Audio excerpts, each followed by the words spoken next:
Welcome back. This is Shake It Up Radio live from the Cat and Fiddle, heard exclusively on Canuck Tunes Online Radio. Please welcome back our host with the most, Famous Framus. Thank you, Gary Greenland. Start my own applause once again, shamelessly celebrating myself.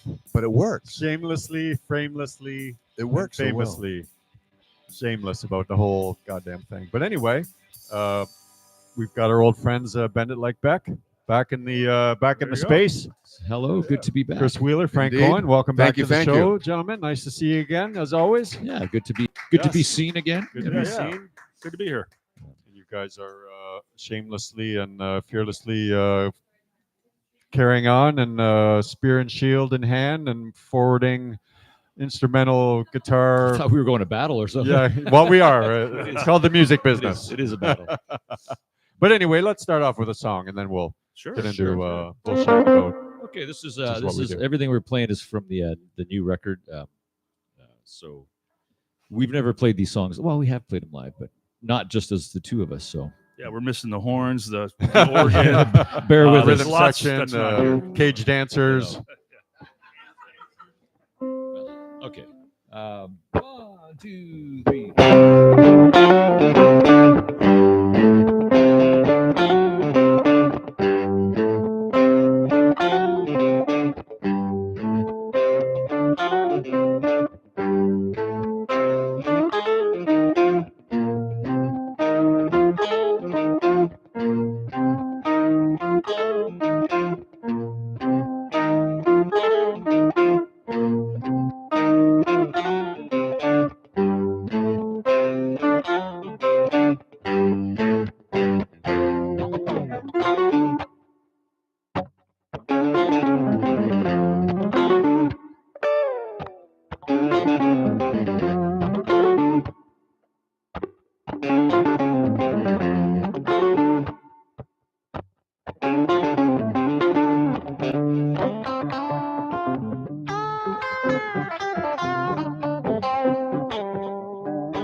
Nice, very nice, very funky. We almost got that one. Almost got it. Yeah. There's The funkiest of guitar funkery. I wrote this crazy little middle out back in, and it's the biggest bane of our life now that we have to pull it off live. So nice.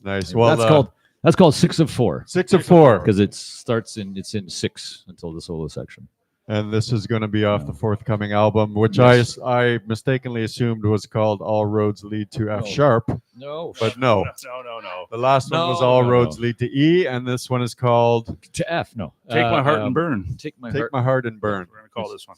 It's one of the songs on the record, and Chris suggested as a title for the record. And I thought, yeah, it's a great It's a song. good, it flows off the tongue. does. Yeah, and it was a song that I had brought in and I just had chords set up, and it was going to just be a blowing guitar song, and we have Sandra Boza singing on the record, so we're like, hey, I just texted her, said, here's the rough garage band, sketch of the track. Can you come up with if you can come up with some words or melody to this, that'd be cool. If not, don't worry about it. No pressure. And 24 hours later, she came up with what's now on the record. Nice. And so we're like, okay. So is that how you guys do it when you decide which is going to be an instrumental and which you're going to put a vocal to? Do you send the music to the vocalist that you're going to use and see if they can do the lyrics? Most times it comes in with I just didn't have a lyric, I didn't have a melody, so I went, hey, try something. So I was stumped. I had a I guess a writer's block on. Right.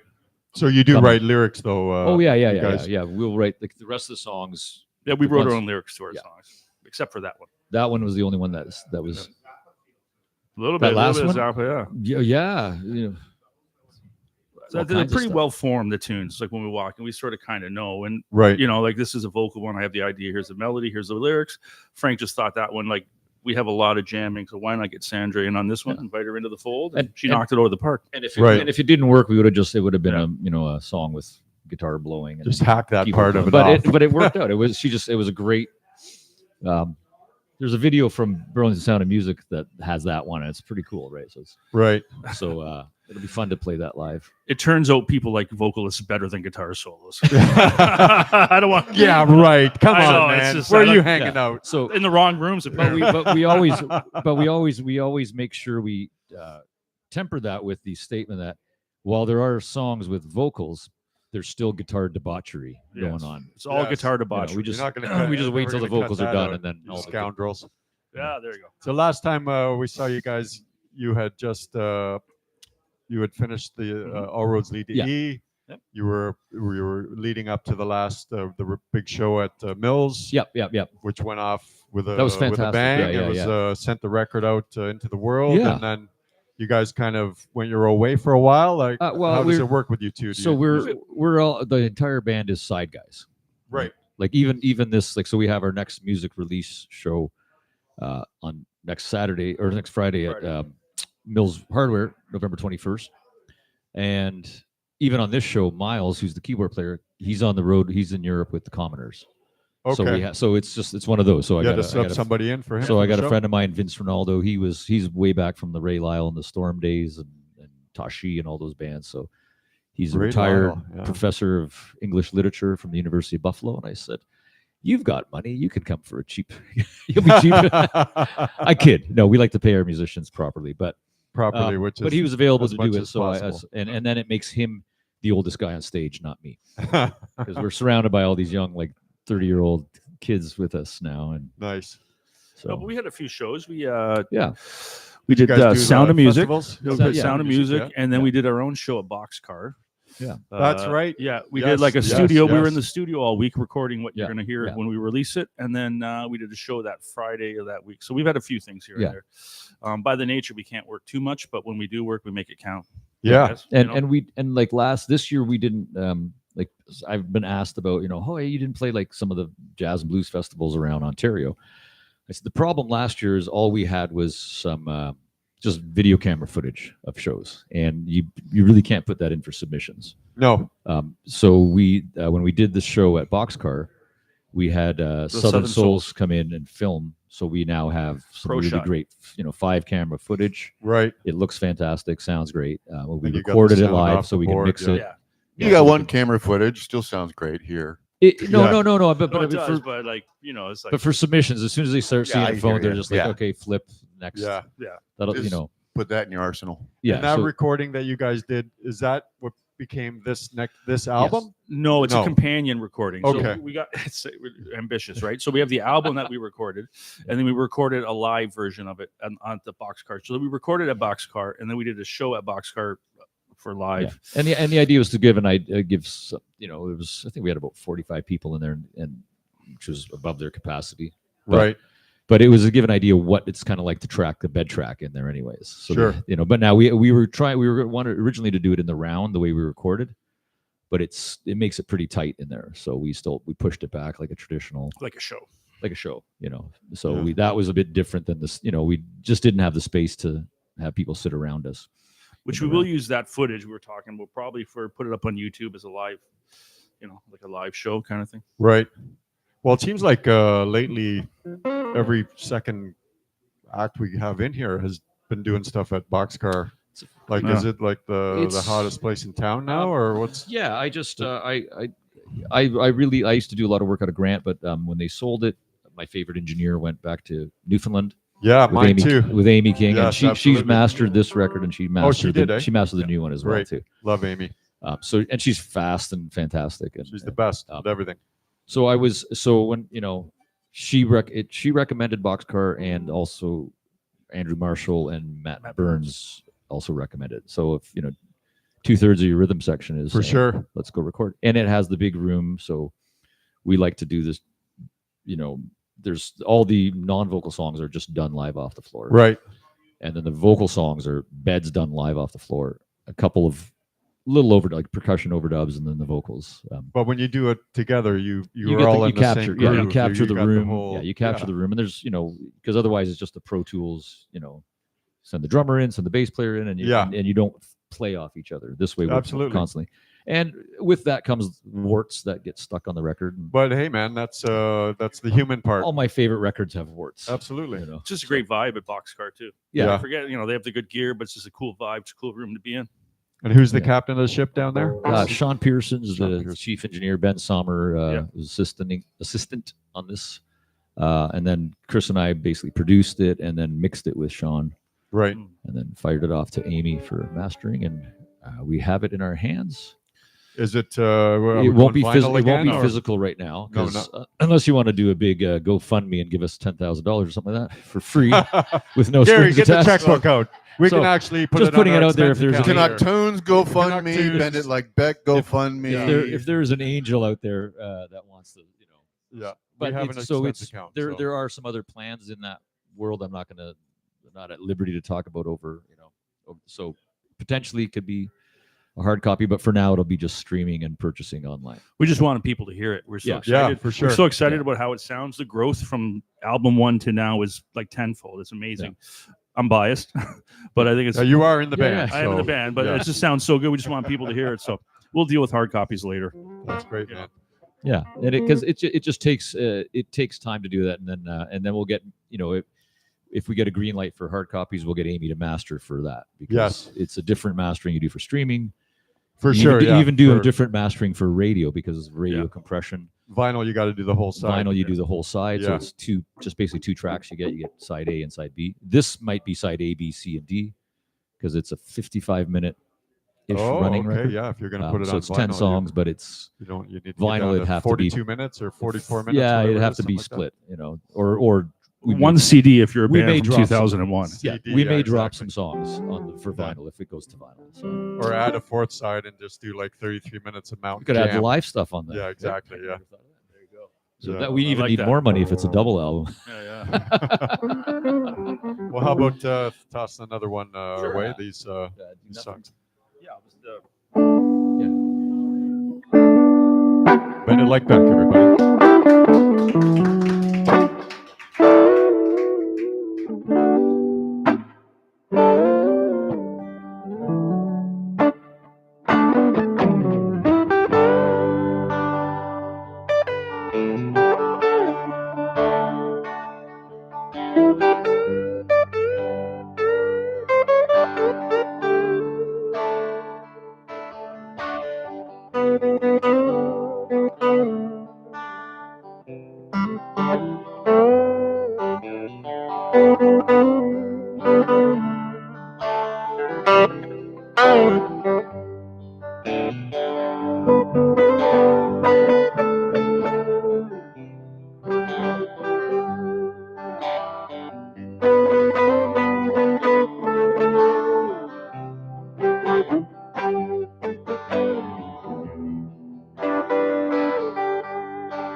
Odyssey.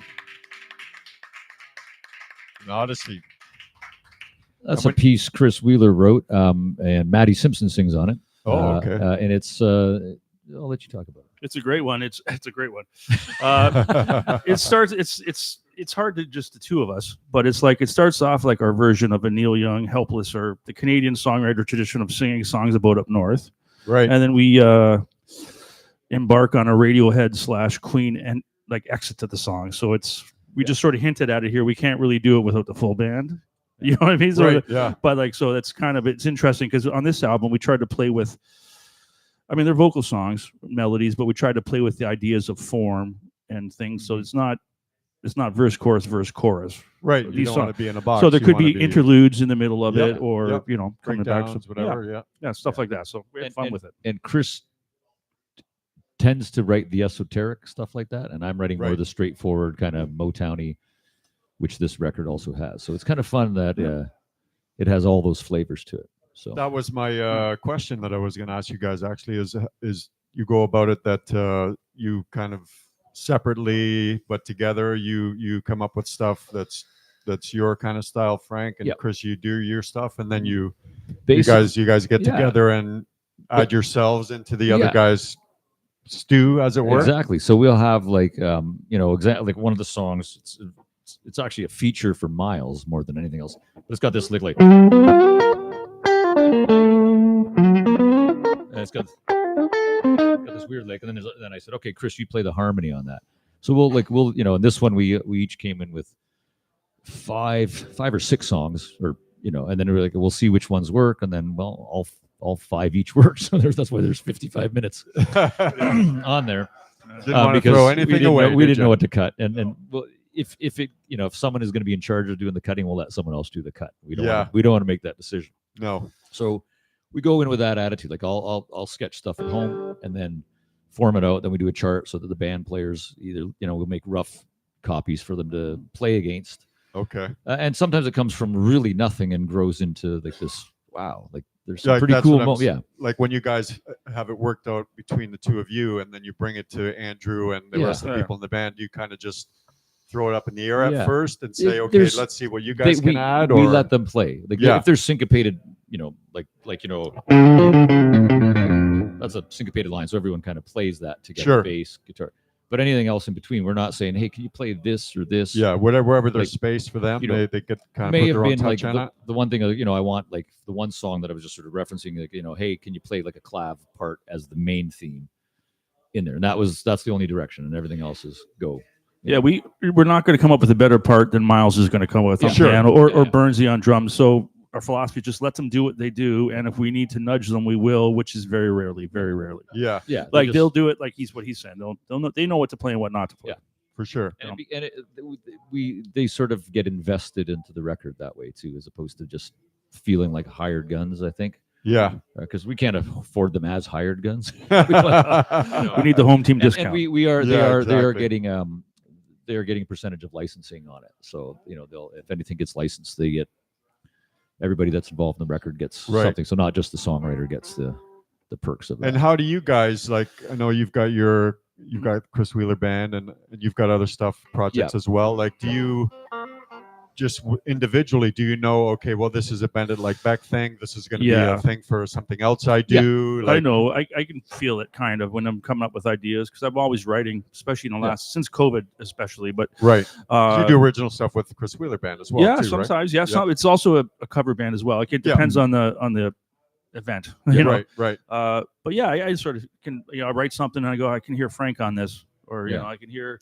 And anything I can hear it could grow. I like to say anything could be Bend It Beckified. Bend It Like Beckified. Sure. We could take it and turn it into that, right? But can it go the other way? Yeah. Can the Bend It stuff go to? Like, he did a show. You opened for. I did Bridgeworks, and I did a couple of the songs that I wrote for Bend It Like Beck, and it's different. It's a different interpretation, different band, and Sandra up there. I wasn't. Sandra on stage, was still there. Still, all the songs can be played. Sure. Well, it's like Neil Young. Neil Young will play with Crazy Horse. He'll play by himself. He'll play with CSNY and do the same. It's his Neil song. So he's going to play Southern Man with Crazy Horse. He's going to play it with them. It's the same idea. Songs will morph into your environment that you're in. Yeah, I meant to. You guys were part of the Moore Barn. Moore Barn, Moore Barn down at Clifford. I was just down at Clifford last night. They said it was a smashing success. A lot of fun. Lots of Les Pauls on stage. Les Pauls. Even we both had Les Pauls. We kept the Strats and Tellys at home. No Fenders, please. No Fenders. And you guys had Chris Altman was down there with you guys too. I haven't seen him for Tim a while. Tim was a big part of that. He organized it all. So it was Tim Millard's organized, and then it was great because him and Chelsea got to play. I think even Matt, their drummer. Played the next night at Massey, where they had the big show at Massey Hall for.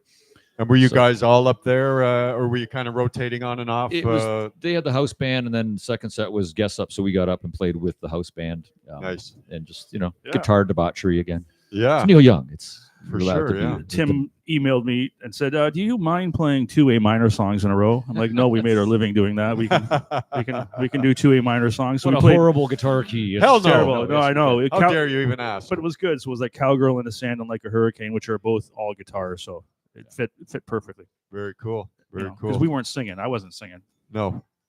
And who was doing the vocals? Tim on that one. Tim and Carl Jennings was playing bass on the show. Oh, Carl was there too. So you had all the high harmonies. The Neil Young high harmony, Carl could take care of quite easily. No, they were still raving about it last night. Yeah, it was it was a fun show. It's always nice to do those kind of I think who was saying that they wanted to do?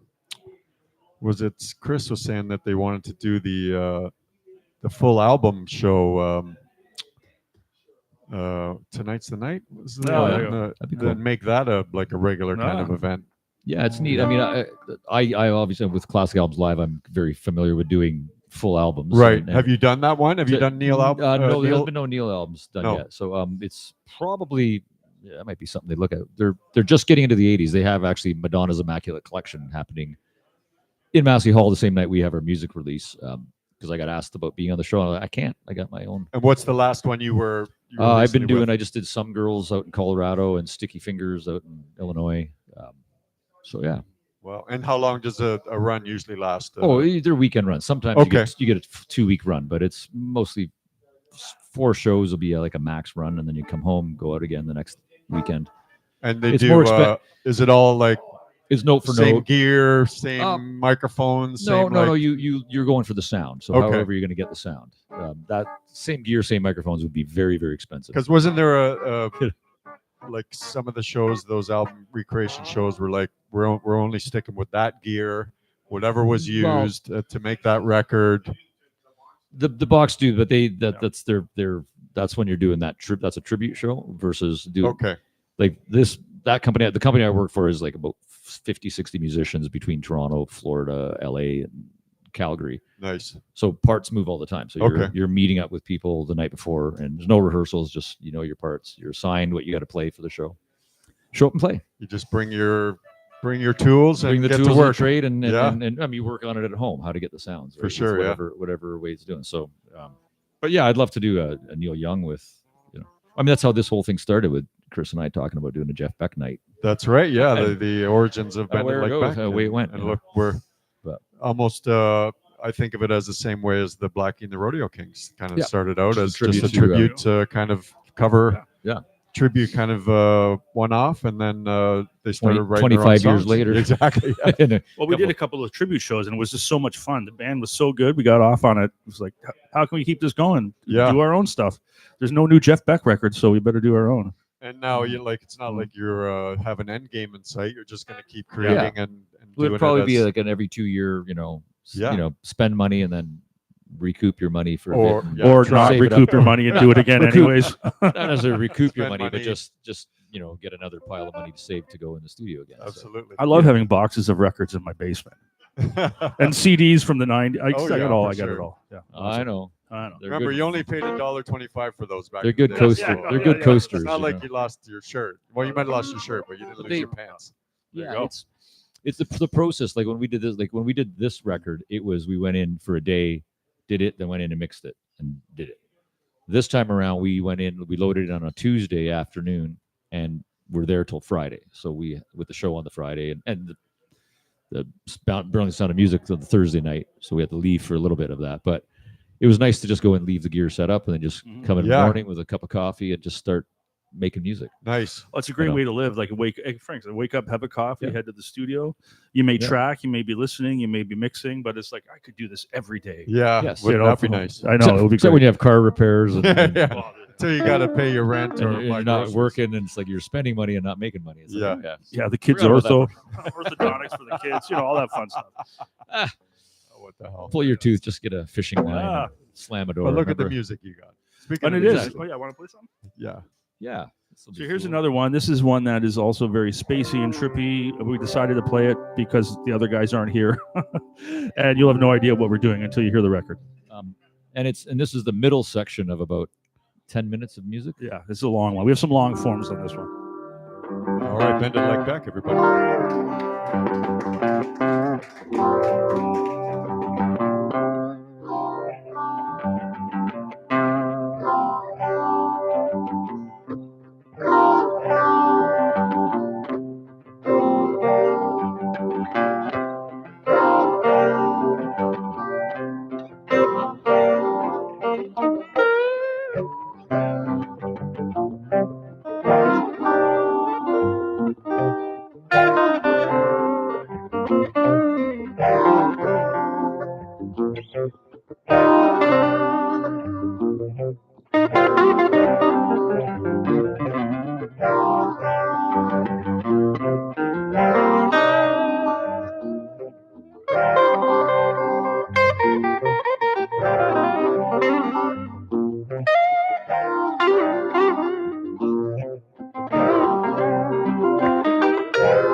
Bend It Like Beck, everybody. We almost got that one too. Yeah, almost got it. I know you guys like to obviously performing, being on stage is the epitome and the it's the gold and what we get to do. But have you approached or ever been approached about doing like soundtrack for film or television or any of that kind of? That's a goal. It'd be nice to get approached by it. Well, I've done a few sessions way back for commercials. Yeah. Oh yeah, but I wasn't writing. I was just player. Okay, they had music. Yeah, and for you? I was just playing what the. No, I mean like more in a creative sense where people like bring you in and show you throw up a movie or. So that's part of the goal for why we're giving the other players, and even on the songs, like with songs I wrote, I'm going to give Chris a percentage of licensing. So it's different than publishing, which is your SOCAN. Right. And it was explained to me why you would want to do that. Because at first we were looking, we can give everyone 5% on SOCAN. And I was quickly told, someone said, if you will likely get licensed for something like this, or someone might want one of the pieces for a film or whatever. Right. If they see 7 songwriters, they have to get permission from all 7. And they're like, that's too much time. If there's 1 or 2, they can ask. So then you give the points on licensing, not on publishing. It makes it smoother, easier if it happens. And is there like is there an agency or is there kind of a somebody that kind of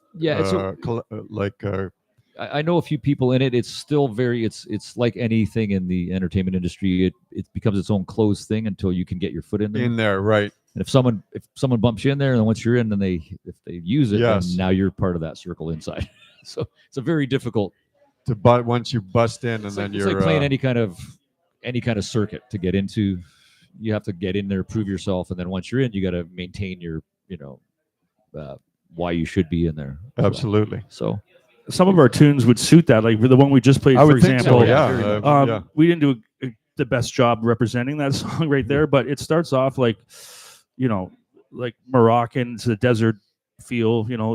we have a sitar sounds and stuff like that. So we're taking it different places. So it would fit a movie, you know, like or some of the other stuff would fit, you know, different things. Because there is almost a visual aspect to instrumental music more so than with lyrical, because the lyrics kind of take you to a place. Yeah. But if there's no lyrics, your mind can take you to visualize it kind of a different space, right? Yeah, and we don't write necessarily thinking soundtrack. You just write, and then what can you just leave it out there in the universe to get listened to and picked up if it does, and if it doesn't, it doesn't. I mean, I've always maintained when I've asked about, I think when I was hitting my 40s or just after my 40s, someone asked me, said, "Oh, didn't you think you'd have more success at this point?" I'm like, that's a really loaded word. I said, I'm playing guitar full time. Yeah, that's pretty successful. Like making a living doing it. I mean, struggling a lot of time, but still doing it.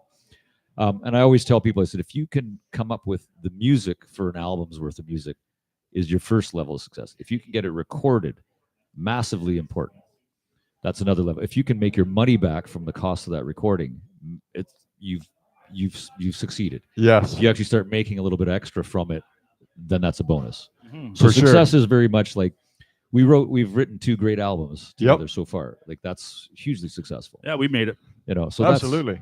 That's all that matters at this point. I mean, you do the work that pays the bills, and you're living a life in music. What's more successful than living a life in music? We know that every couple of years there'll be that week where we just block everything else out and go into a studio and if I win a lottery or someone wants to give us more money, we can go do that more often because it's fun to do. I'm not embarrassed about begging for that kind of stuff now. As long as it's not a loan, it has to be, it has to be a gift. Has to be a gift. The tax whether it's a tax gift. deductible gift, I don't care how you do it. Well, you're putting something in the world that wasn't there before. Well, that's what it is, Absolutely. And, as an aside, I'm going to mention this because I didn't even think of it till now. My son has got a book that's coming out too, and I told him the same story. I go, you wrote a novel, because so many people say they want to write something, just like musicians. They do an album and they never do. So that's why I call that success. So he's actually, so it's a cool thing that you can anything. If you even artists, like you can. You start with a blank page, or a canvas, and then the music's the same thing. The guitars are just the different colors, and the instruments are the different. It's a craft, and you move it around. That's your arrangement, and you produce it, and mix it. And that's your final product on the wall. Same with photography. Any kind of creative outlet is just good, and for sure. And I think you really are a certain, artist is you can't help but have to do it. Oh yeah, exactly. I don't wake up going, to do it. I have to do this. It's not a choice. I don't have a choice to do it. No, of course not. It's just you wake up with these ideas, and what do you do with them? You probably go mad if you don't.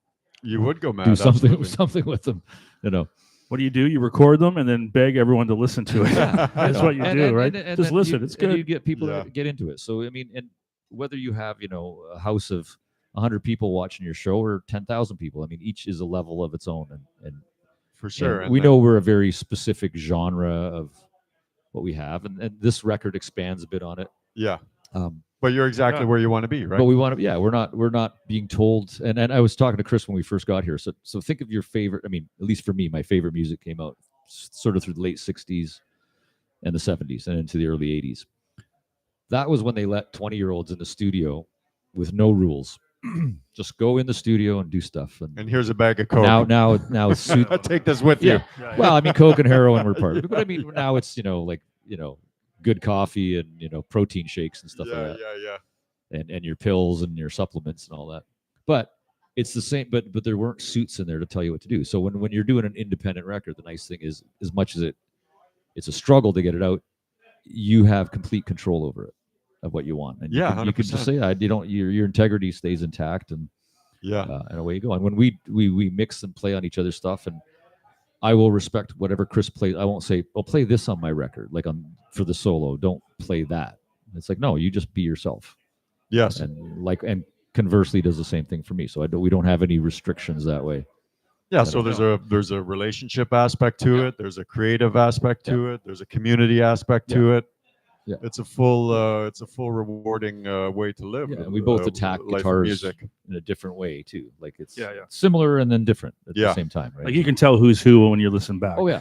But like to further what Frank said, like about the no rules aspect, that's kind of the philosophy on this one. There was no rules. Like stylistically, This album is less instrumental funk fusion like the first one was, and it sits alongside, in a weird way, I'm saying this, the White Album or Physical Graffiti, in the sense that there's so many different styles on it. Yeah. Like from the beginning, it's not the same, like Rubber Soul, all kinds of sound the same. The White Album is all over the place. Yeah. Right. I mean, that's a big generalization. But this album's kind of like that. We got all kinds of feels. We're taking on journeys, And then was that a conscious effort, or was that just kind of the way it worked out? It's the way the songs present themselves in a certain way. Yeah. And you get a song and you go, holy shit, this has got to be 10 minutes long. Yeah. There's another song like it's a 3-minute acoustic song, which was some acoustic stuff on this one too. So, it's just the songs present themselves and you deliver what is presented. This time it happens to be this way. Maybe the next time it'll be country. Who knows? It could be whatever, right? Like, we don't, and you don't think of it, but the overall sound of it still sounds like a cohesive piece. Yeah. Because it was recorded with the same players in the same room, so we're not like, you're not flying to different studios or doing tracks remotely. I mean, one track Miles did on his grand piano at home and flew it in, but everything else is done in the studio. So your sounds you're gonna maintain the integrity of sound by going and using some of the same amps and the same room. Same room, absolutely. As opposed to you go into a room where you're into little closets for your amps and stuff like that.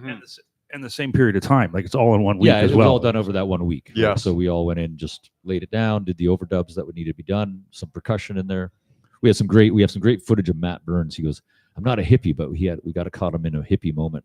He's a hippie now. On that, the last song we did, there's a middle section where we just take, for anyone that listens to the record down the road, you're gonna, what is that sound? It sounds like locusts or something. It's basically some percussion instruments, like almost tambourines, just moving out of time, but we only take the reverb of it. Oh yeah. So it's just interesting. Burnsy did that, yeah. Burnsy. That was my idea, but I got it. I stole it from Amy King. So we probably stole it from Bob Deutsch. He stole it from wherever. Steal from the best. Incorporate them and pass them around. That's it. Yeah. People are going to steal your shit too. It was, so of course, yeah. It was just a technique, and I was like, and all of a sudden it gave the song that's very sort of desert feel and a bit Eastern. It gave the heat to it. Like all of a sudden you felt like you were in a desert. Wow. Or night, like you just, it just gets that's cool. But we don't want to, anyway. Don't worry. No, I was going to say, don't worry. There's still like R&B ones. We still got some good rocker tunes in there. Well, so the show is 21st. Yes. Next Friday. November 21st at Mills Hardware. Ticket links are on our social medias. On Mary McNutt's social medias. You'll find it all over the place. we thank her for that. McNutt, you should start, the rock reporter PR herself. Opening is Junestone. Junestone. Oh, Junestone. So, the duo version. The duo version. Great. Just Boris and Olivia. Yeah, great. The duo. They're going to be awesome. So for sure.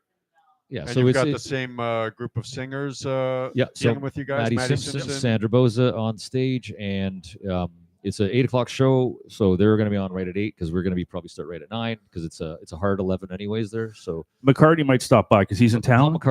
So he might stop by after the show. We're asking him if he wants to come by. Now I have talked to. I'll text him. A guy I know who is friends with Brian Ray. So if we can get Brian Ray out, his guitar player, that would be kind of cool. But they might be on stage at the same time. So right on. Well, they should just come see us. It's been a great pleasure having you guys on again. Yeah. You're one visit away from your gold jackets as regulars on Canuck Tunes, Shake It Up Radio.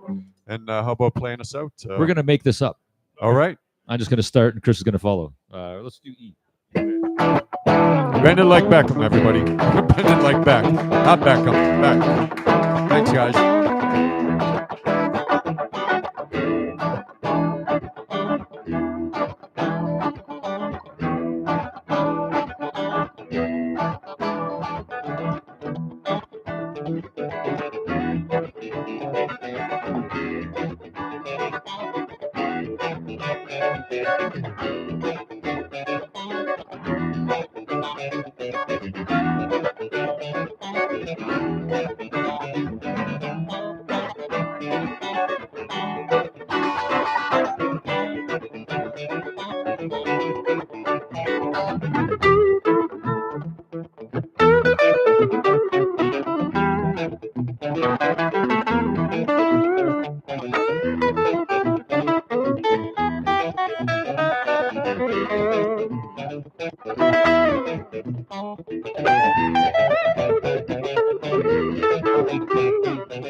Thanks to Chris and Frank from It Like Beck and Kendra Little for this edition of Shake It Up, broadcasting from the Cat and Fiddle, corner of John Street, south of Augusta, Hamilton. Recorded in front of a live pub audience that wants a fraud they can believe in. Next week, Backlash and more. For Famous Framus, Kimberly Robin and myself, Gary Greenland, thanks for joining us. Stay safe. This is Canuck Tunes Radio. All Canadian. Always.